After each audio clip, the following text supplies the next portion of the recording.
मेरा उद्धार करे प्रभु, मुझे इस संकट से उबारे। अपने मित्र पर्वत के बहकावे में आकर मैं पथभ्रष्ट हो गया था, परंतु अब मैं भ्रम से बाहर आ गया हूं। स्थिति अत्यंत विषम हो चुकी है प्रभु, मुझे इस विपदा से बचाएं। नारायण नारायण। प्रभु, यदि आप इसी प्रकार मुस्कुराते रहेंगे तो फिर मेरा क्या होगा? नारद, हम किसी भी प्रकार मुस्कुराएं, कल्याण तो तुम्हारा होगा ही।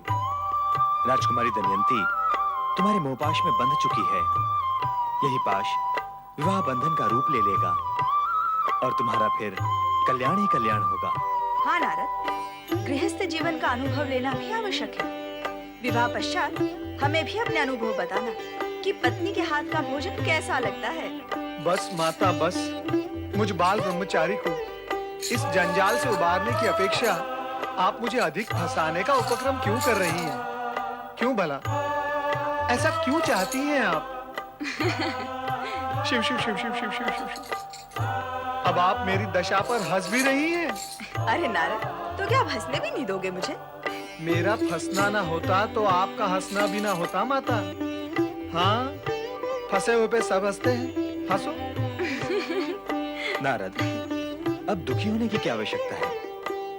स्वयं तुमने ही तो धर्मपत्नी पाने की इच्छा जागृत की थी, इसलिए भगवान शिव ने तुम्हें वरदान दिया। क्या उनका वरदान कभी निष्फल हो सकता है? कदापि नहीं। अर्थात मैं, मेरी भक्ति, मेरा ब्रह्मचर्य सब कुछ निष्फल हो जाएगा। हे प्रभु, अब मैं क्या करूं? क्या अब मुझे पुनः वही जाना होगा? स्थिति को समझो नारद, और इस सत्य को भी स्वीकारो कि राजकुमारी दमयंती जैसी धर्मपत्नी बड़ी भाग्य से मिलती है। और नारद तो भाग्यवान है ही। और अब तो उसके हृदय में तुम्हारे लिए अपार प्रेम उत्पन्न हो चुका है। और प्रेम का उत्तर यदि प्रेम से नहीं दिया गया तो दमयंती के प्रेम का और हृदय का क्या होगा नारद? नारद, तुम्हारे अचानक वहां से अदृश्य हो जाने से उसका मन तो दुख का सागर ही बन चुका होगा। नारद, अपनी आराधिका को इस प्रकार मझधार में छोड़ना क्या तुम्हें शोभा देता है? उचित यही होगा कि तुम एक आदर्श अतिथि का कर्तव्य निभाते हुए शीघ्र ही महल में पहुंच जाओ। श्री हरि, क्या आपकी भी यही आज्ञा है? हमारी आज्ञा का प्रश्न ही नहीं है नारद। इस समय हमारी आज्ञा से अधिक भगवान शिव के वरदान का विचार करना होगा, उसकी चिंता और सम्मान करना होगा। इसके लिए तुम्हें तुरंत वहां पहुंच ही जाना चाहिए। सत्य यह भी है नारद कि तुम्हारे वियोग में दमयंती व्यग्र और अस्वस्थ हो गई है। तो ठीक है, मैं जाता हूं। अवश्य जाना चाहिए। नारायण नारायण नारायण नारायण।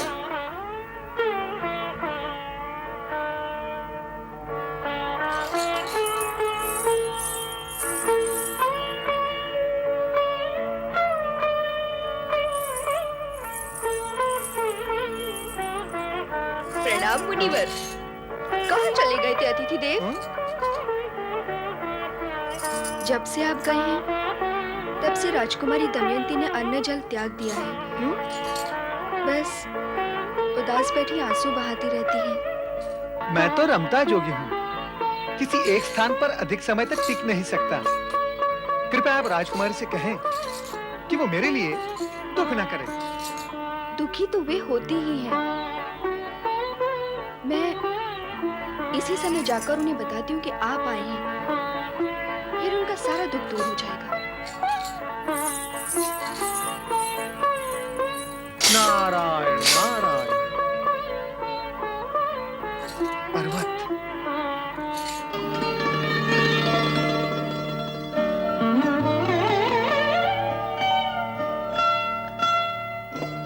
मित्र पर्वत, क्या विचार कर रहे हो?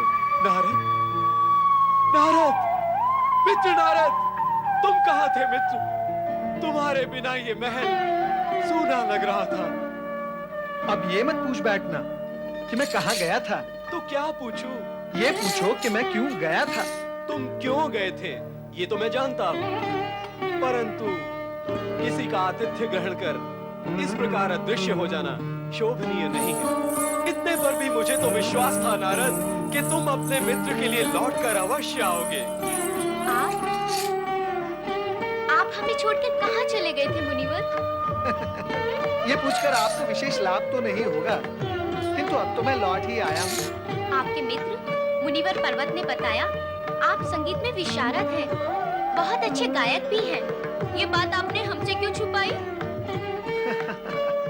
मित्र पर्वत भी तो संगीत में पारंगत हैं। ये मुझसे अधिक ही हैं, कम नहीं।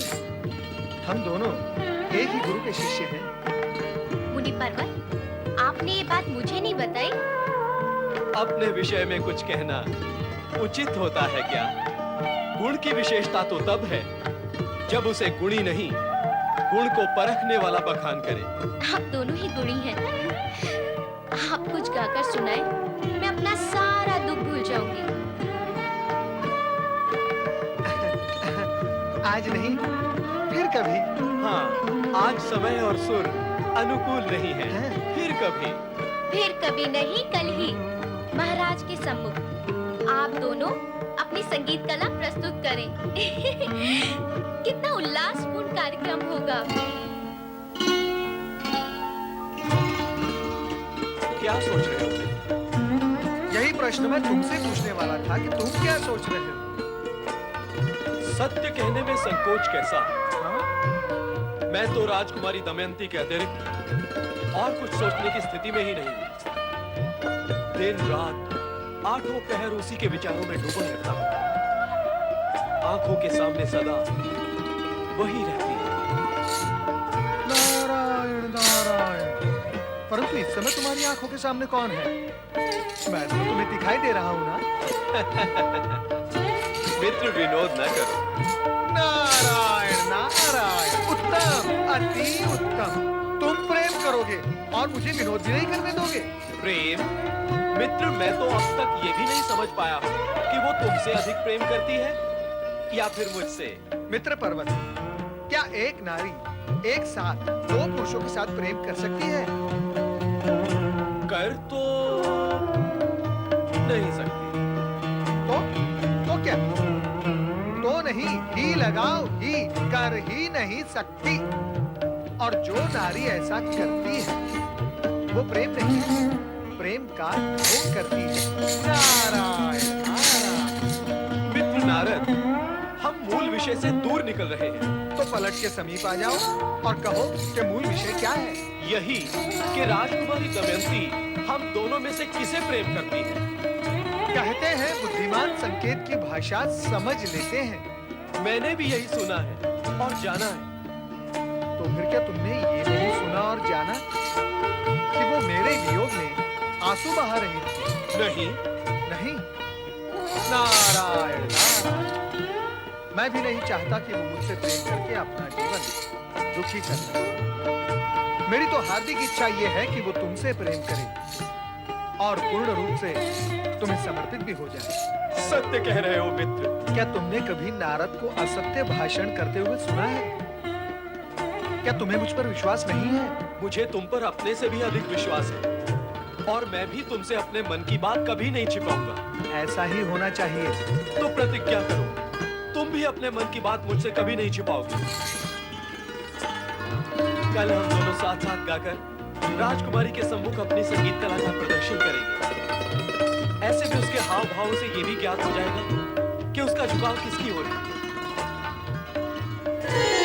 पुत्री दमयंती, तुमने संगीत का ये कार्यक्रम तो आयोजित कर लिया, किंतु ये नहीं बताया कि संगीत के इस कार्यक्रम में कौन-कौन सहभागी हैं? केवल मुनि नारद जी और पर्वत मुनि। क्या केवल 2 गायक? माता, ये दोनों अति गुणी और संगीत में विशारद हैं। किंतु पुत्री, संगीत का आधार और विषय क्या है? संगीत तो अत्यंत व्यापक विषय है माता। वह धरती से आरंभ होकर आकाश तक, पूरब से आरंभ होकर पश्चिम तक अपना आधार और विषय बना ही लेता है। राजकुमारी, आप धन्य हैं। संगीत के मूल आधार का ज्ञान आपको है। संगीत की जिस व्यापकता से आपने चर्चा की है, उसका मूल आधार भक्ति ही होता है। क्षमा करें मित्र नारद, संगीत का मूल आधार भक्ति नहीं, प्रेम और सौंदर्य है। नहीं पर्वत नहीं, भक्ति से शक्ति और शक्ति से सृष्टि का निर्माण होता है। प्रेमहीन भक्ति और सौंदर्यहीन शक्ति अर्थहीन होती है मित्र नारद। लगता है तुम भक्ति के अलौकिक आनंद से परिचित नहीं हो पर्वत। इस तर्क का तो अंत नहीं होगा मुनिवर। उत्तम तो यही होगा कि आप अपने गीत और संगीत का चमत्कार प्रकट करें।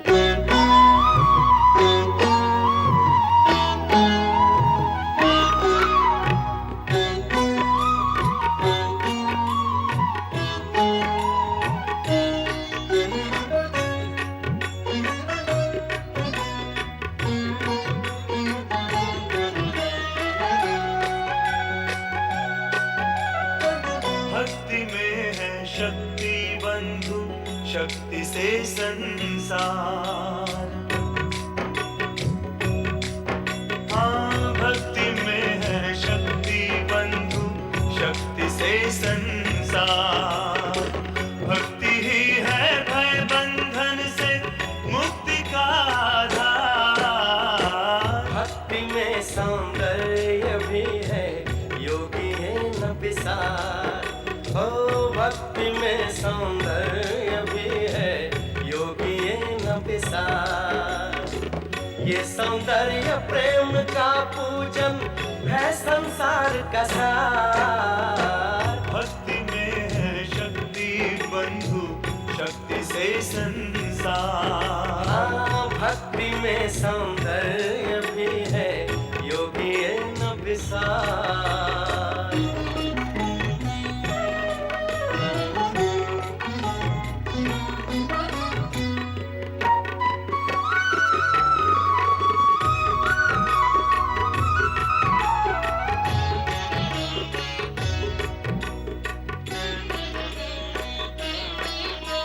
केवल उस भगवान की भक्ति हर एक कष्ट को हर दी। दसों दिशा में हर्ष दर्श का वो संचार है कर दी। ये सौंदर्य ही तन मन में यौवन का रस भरता। धन्य है उनके नयन जो देखे कण कण में सुंदरता। यही वो धन्य है जो पाए भक्ति का उपहार। भक्ति में है शक्ति बंधु, शक्ति से संसार। भक्ति में सौंदर्य भी है, योगी है न विसार।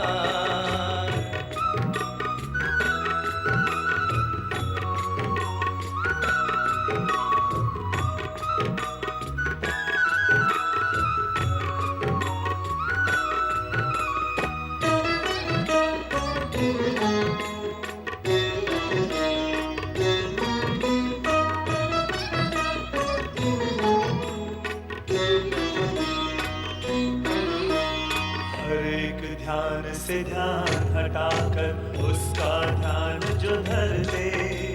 सुख अलौकिक पा जाए वो जो है भक्ति कर दे। सुख अलौकिक का सपना कुछ भौतिक सुख है महान। प्रेम है जीवन, प्रेम से कर दो प्रेम को जीवन दान।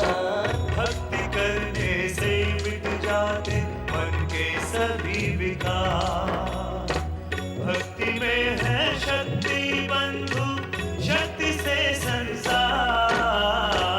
भक्ति में सौंदर्य भी है, योगी है न विसार।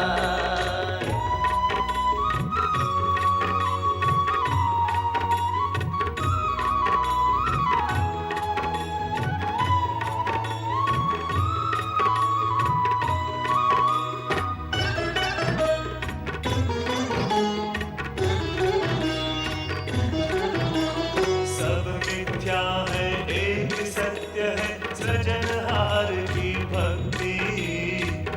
सौंदर्य प्रेम से निश्चित है तन मन की मुक्ति।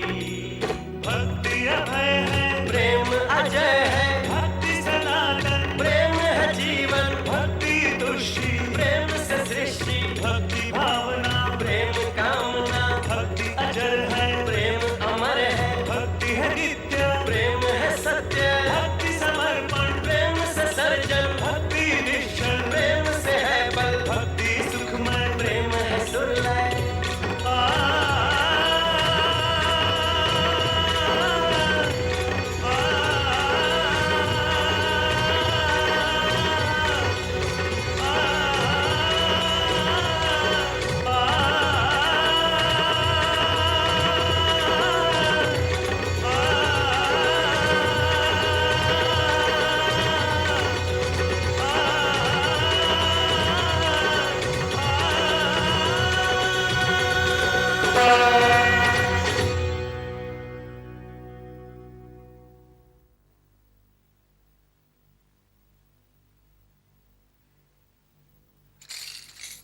उत्तम मुनिवर नारद, अति उत्तम, सर्वश्रेष्ठ। आपके भक्तिपूर्ण गायन एवं आलाप ने हमें आत्म विभोर कर दिया। ऐसा प्रतीत हुआ हमें जैसे गीत नहीं, आपकी आत्मा के स्वर सुन रहे थे। पर्वत मुनि, आपका गायन एवं वीणा वादन भी श्रेष्ठ है। आपको निराश होने की आवश्यकता नहीं।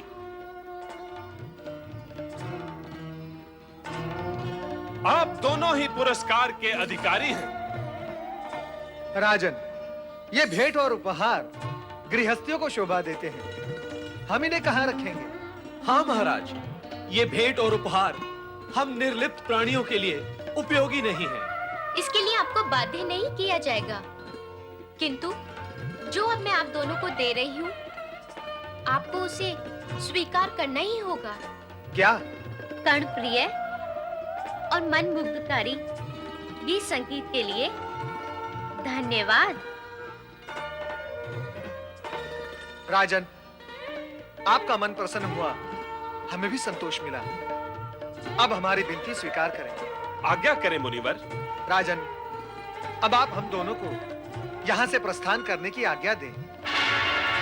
मुनि गणों का अधिक समय तक राजमहल में रहना उचित नहीं। नहीं नहीं, मैं आप दोनों को जाने नहीं दूंगी। मुनिजन, हम अपनी पुत्री की इच्छा के विरुद्ध व्यवहार करने का विचार ही नहीं कर सकते। और वैसे भी अब आप हमारे अतिथि नहीं रहे, हमारे समान ही इस महल के वासी हो चुके हैं। इसलिए यहाँ से जाने का विचार त्याग दें। परंतु यदि आपके आदर सत्कार में हमारी ओर से कोई त्रुटि एवं कमी रह गई हो तो हमें कहें, हम दूर करेंगे। राजा संजय के आग्रह व अनुरोध को अस्वीकार करना न तो नारद के वश में ही था, न मुनि पर्वत के। संभवतः राजकुमारी दमयंती का मौन प्रेम ही प्रेरक था। दूसरी ओर देवराज इंद्र की हठ धर्मी के कारण त्वष्टा ऋषि अभी तक स्वर्ग में ही थे और उनकी उपस्थिति से गुरु बृहस्पति का उत्तेजित व क्रोधित होना भी स्वाभाविक ही था। देवराज, आपके हठ और आग्रह के कारण ही ऋषि त्वष्टा का स्वर्ग में आगमन हुआ है। हमने इससे पूर्व ही आपको सावधान कर दिया था कि आपकी आकांक्षाएं असीमित हैं, जिनका कोई अंत ही नहीं है और जिन्हें त्वष्टा कभी पूर्ण नहीं कर पाएंगे। आपका स्वर्ग आपकी देव सेना की शक्ति के सहारे ही सुरक्षित रह सकता है। त्वष्टा के सुरक्षा कवच के कारण नहीं, त्वष्टा से सुरक्षा कवच की बात करके आपने उन्हें धर्म संकट में ही नहीं डाल दिया, उल्टे उन्हें रुष्ट भी कर दिया है। त्वष्टा ने शक्ति आराधना करके अद्भुत शक्तियां प्राप्त कर ली है। उनका रुष्ट होना भी आपके लिए शुभ नहीं है। अतः उचित यही है कि ऋषि त्वष्टा को पृथ्वीलोक लौटा दिया जाए। उनके यहां रहने से स्वर्ग का कोई हित होने वाला नहीं है। देवगुरु, क्या इसीलिए आपने देवराज इंद्र को प्रेरित किया था हमसे एक असंभव सी मांग पूरी करवाने के लिए, ताकि हम स्वयं स्वर्गलोक छोड़कर चले जाएं। यह आपका भ्रम है ऋषि त्वष्टा। हमने कभी देवराज इंद्र से यह नहीं कहा कि वे आपसे स्वर्ग के सुरक्षा कवच के लिए कहें, कारण कि हम जानते थे और जानते हैं कि ये मांग पूर्ण करना आपके लिए संभव है ही नहीं। संभव है। ऋषिवर, क्या आपने हमें अपनी चमत्कारी सिद्धियों से प्रभावित नहीं किया था? क्या आपने हमें विश्वास नहीं दिलाया था अपने चमत्कारों का? इसीलिए तो हमने आपको स्वर्ग में आमंत्रित किया था, और अब आप अपने वचन से विमुख हो रहे हैं। ऋषिवर, हमने जो आपसे कहा है उसे पूरा करके दिखाएं। कदापि नहीं। हम आपके कुछ सेवक नहीं हैं जो आपकी आज्ञा मानने के लिए विवश हो। और अब तो और भी असंभव हो गया है। हम आपकी इच्छा पूर्ण कर भी सकते थे देवराज, किंतु अब नहीं करेंगे। कारण क्या है? शक्ति उपासक त्वष्टा का मान सम्मान और गौरव स्वर्गाधिपति देवराज इंद्र से कदापि कम नहीं है। तो क्या? प्रश्न आपके गौरव और मान सम्मान का नहीं है ऋषिवर, हमारी इच्छा का है। यदि स्वर्ग में रहकर भी आप हमारी इच्छा पूर्ण नहीं कर सकते हैं, तो आपके यहाँ रहने का प्रयोजन ही क्या है? आप तुरंत यहाँ से पृथ्वी लोक लौट जाए ऋषिवर, क्योंकि अब हमें आपकी आवश्यकता नहीं है। अरे स्वार्थी देवराज, आवश्यकता तो हमें भी तुम्हारी नहीं है। स्वर्गलोक में अतिथि बनाकर तुम हमें यहाँ लाए थे। हमने तुमसे नहीं कहा था स्वर्गलोक में आने के लिए, तुमने हमसे विनती की थी तुमने। और अब हमें चले जाने के लिए कहकर तुमने हमारा ही नहीं, हमारी सिद्धियों का और हमें सिद्धियां प्रदान करने वाली माता शक्ति का भी अपमान किया है। अब हम यहाँ एक क्षण भी नहीं रहेंगे। धैर्य ऋषि त्वष्टा। इसलिए और अधिक अपमानित होने के लिए, हमें अपमानित करने में आपका भी पूर्ण योगदान रहा है देवगुरु बृहस्पति। इसका दुष्परिणाम आपको और देवराज इंद्र को ही नहीं, अपितु संपूर्ण स्वर्गलोक को भुगतना होगा।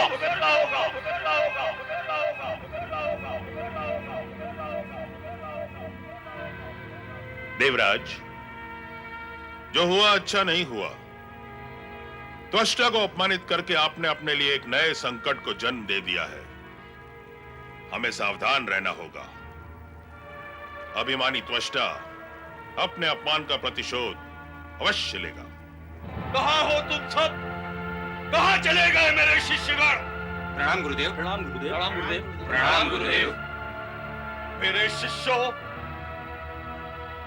स्वर्गलोक में इंद्र द्वारा हमारा घोर अपमान हुआ है। उस अपमान का प्रतिशोध हम अवश्य लेंगे। माता शक्ति की आराधना करके हम एक ऐसे यज्ञ का अनुष्ठान करेंगे जो कि इंद्र के लिए घातक सिद्ध होगा। इसलिए प्रिय शिष्यों, इंद्र विरोधी महायज्ञ की तैयारियां आरंभ करो। जैसे आपकी आज्ञा गुरुदेव।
नंदी, प्रभु, देवी पार्वती कहाँ है?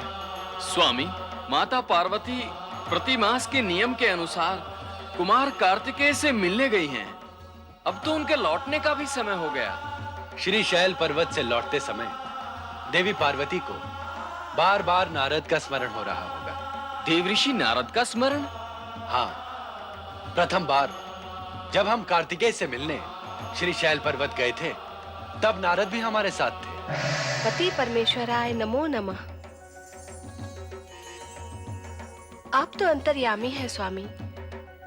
ये सत्य है कि बार बार मुझे नारद का स्मरण हो रहा था। मैं तो ये भी जानने के लिए उत्सुक हूँ कि आपसे वरदान प्राप्त करने के पश्चात नारद अचानक कहाँ अदृश्य हो गए। बार बार कैलाश की टोह लेने वाले नारद क्या हमें बिल्कुल ही भूल गए? नारद हमें नहीं भूल सकते देवी, किंतु भूल अवश्य कर सकते हैं। भूल? कैसी भूल? भूल भुलैया में फंस जाने की भूल, जिससे बाहर निकलने का मार्ग उन्हें मिल ही नहीं रहा है। आपकी कृपा होगी तो वो भूल भुलैया से बाहर आ ही जाएंगे। आप तो ये बताएं कि उन्होंने गृहस्थ जीवन में प्रवेश किया अथवा नहीं। आपके वरदान के अनुसार उन्हें धर्मपत्नी की प्राप्ति हो चुकी होगी ना स्वामी? देवी, इस प्रश्न का उत्तर कुछ समय पश्चात तुम्हें अवश्य मिल जाएगा।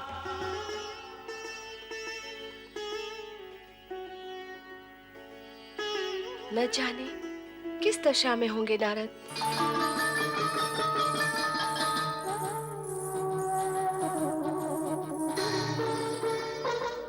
प्रणाम मुनिवर। टहलना छोड़ें और भोजन करें। भोजन? हाँ मुनिवर, ये मिष्ठान और पकवान मैंने स्वयं बनाए हैं और आपके लिए बनाए हैं। आप इनका भोग लगाइए और बताइए मैं पाक कला में निपुण हूँ अथवा नहीं। किंतु आपने मेरे लिए इतना कष्ट क्यों किया? मेरे संतोष और आनंद को आप कष्ट क्यों कहते हैं मुनिवर? आपको भोजन कराकर मुझे जो संतुष्टि और आनंद की प्राप्ति होगी उसकी तो आप कल्पना भी नहीं कर सकते। मैंने जो कल्पना नहीं की थी वही सब कुछ तो घटित हो रहा है राजकुमारी। आप इतना संकोच क्यों कर रहे हैं मुनिवर?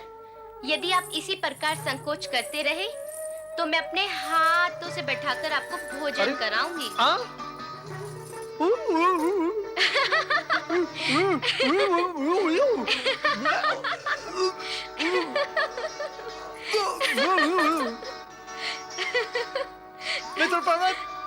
मित्र पर्वत, वहाँ क्या कर रहे हो?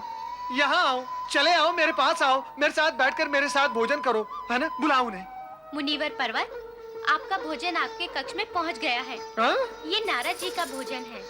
पर्वत, पर्वत नहीं, नहीं पर्वत, पर्वत।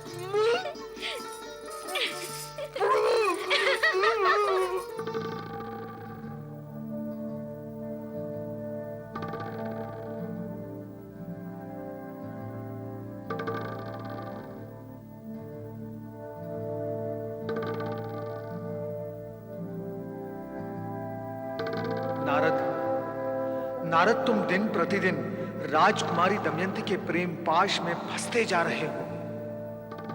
त्रिलोक में स्वच्छंद विचरण करने वाले नारद, तुम्हारी ये क्या दशा हो गई है? ये वरदान का फल है अथवा अभिशाप का दंड? अभिशाप का दंड। नारद, नारद, नारद, नारद, नारद, तुम मित्र कहलाने के योग्य नहीं हो। पर्वत, ये ज्ञान है मुझे, आगे कहो। तुमने राजकुमारी दमयंती को पूर्ण रूप से अपने प्रेम पाश में जकड़ लिया है। तुमने मित्र द्रोह किया है नारद। पर्वत, अरे कैसा प्रेम, कौन सा पाश? स्थिति का तुम्हें तनिक भी ज्ञान नहीं है और पंचम स्वर में बोले जा रहे हो, बोले जा रहे हो। दमयंती को मैंने कभी बढ़ावा नहीं दिया और ना ही मेरा उससे कोई लगाव है। वो तो स्वयं ही प्रेम के उन्माद में अपनी सुध-बुध खोती जा रही है, खोती जा रही है। उसे प्रेम का उन्माद है तो क्या मैं तुम्हें उन्मादी लगता हूं? मैं नहीं चाहता कि वो मेरे समीप आए। मैं तो स्वयं इस विचित्र परिस्थिति में फंसकर छटपटा रहा हूं। सावधान नारद, सावधान। तुमने मेरे साथ अपने मन की हर बात सच सच कहने की प्रतिज्ञा की है। क्या यह असत्य नहीं कि तुम दमयंती से प्रेम नहीं करते? सत्य तो यह है कि दमयंती का सौंदर्य, उसका प्रेम, उसकी निकटता अब तुम्हें भाने लगी है। तुम तो चाहते ही हो कि वो सदा सदा के लिए तुम्हारी हो जाए। अति सुंदर, अद्भुत।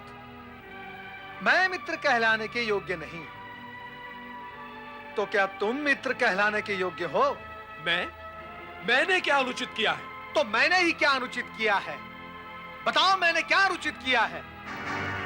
जो आरोप तुम मुझ पर लगा रहे हो, इसका कोई प्रमाण है तुम्हारे पास? विधाता ने केवल आंखें ही नहीं, इन आंखों के पिछवाड़े एक बुद्धि स्थल और साथ में एक विवेक नगरी भी दी है। पर्वत, अपनी दुष्टता को छिपाने का प्रयत्न न करो नारद। ये तुम नहीं, तुम्हारे हृदय में छिपी ईर्ष्या बोल रही है।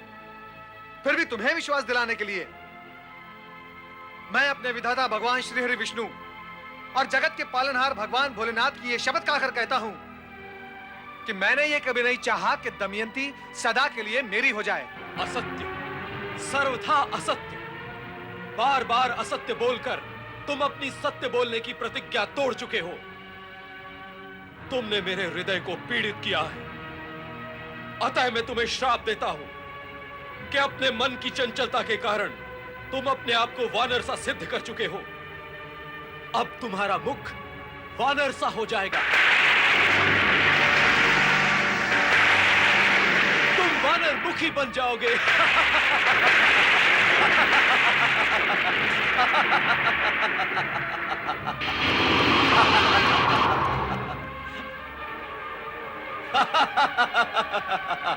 नहीं, नहीं, मैं वानर बन गया। पर्वत, मुझ निर्दोष को श्राप देकर जो तुमने अनुचित कार्य ईर्ष्यावश किया है, उसके लिए मैं तुम्हें श्राप देता हूं। आकाश में गमन करने की तुम्हारी सिद्धि नष्ट हो जाएगी। तुम आकाश मार्ग से स्वर्ग कभी नहीं पहुंच पाओगे। तुम पृथ्वीलोक में ही भटकते रहोगे।